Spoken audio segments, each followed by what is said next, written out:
રાજ્યભરમાં વરસાદની અલગ અલગ સિસ્ટમ સક્રિય થઈ રહી છે, ત્યારે અંબાલાલ પટેલે પણ કહ્યું છે કે હજુ 2 થી 3 દિવસ ગુજરાતમાં ભારેથી અતિભારે વરસાદ પડશે.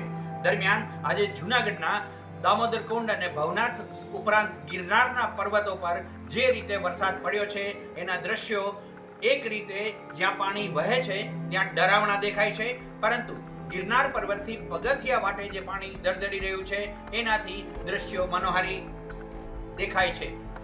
જે રીતે પરિસ્થિતિ છે ગુજરાતમાં વરસાદની, આ ભાદરવામાં ભરપૂર વરસાદે જૂનાગઢને ફરી એકવાર ડર પેસાડી દીધો છે. આવનારા 2-3 દિવસોમાં દક્ષિણ ગુજરાત અને ખાસ કરીને સૌરાષ્ટ્રના સમુદ્રી વિસ્તારોમાં ભારેથી અતિ ભારે વરસાદ પડશે.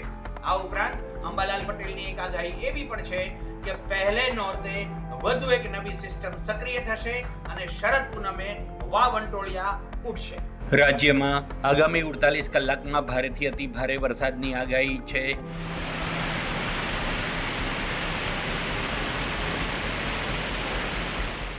આજે બપોરે જૂનાગઢ શહેરમાં મેઘરાજાનું રૌદ્ર સ્વરૂપ જોવા મળ્યું.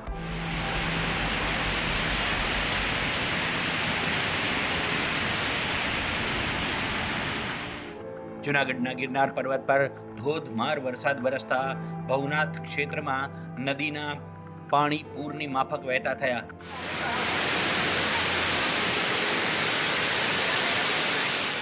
ગિરનાર પર્વતની સીડી પરથી પણ ધોધની માફક પાણી વહેતા નયનરમ્ય નજારો સર્જાયો હતો.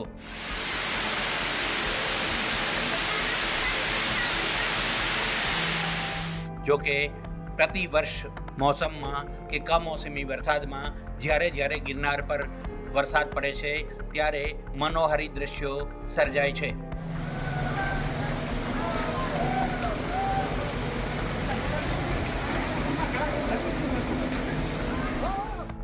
ગિરનાર પર્વત પરનું પાણી ભવનાથ અને દામોદર કુંડમાં આવતા પાણીના ડરામણા દ્રશ્યો સર્જાયા હતા.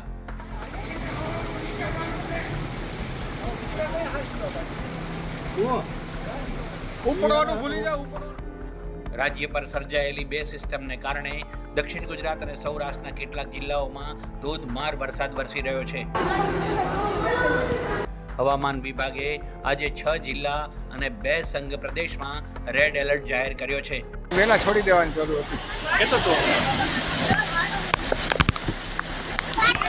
જ્યારે 3 જિલ્લા અને 1 સંઘ પ્રદેશમાં ઓરેન્જ એલર્ટ આપ્યું છે. જુઓ જૂનાગઢના આ પાણીના દ્રશ્યો.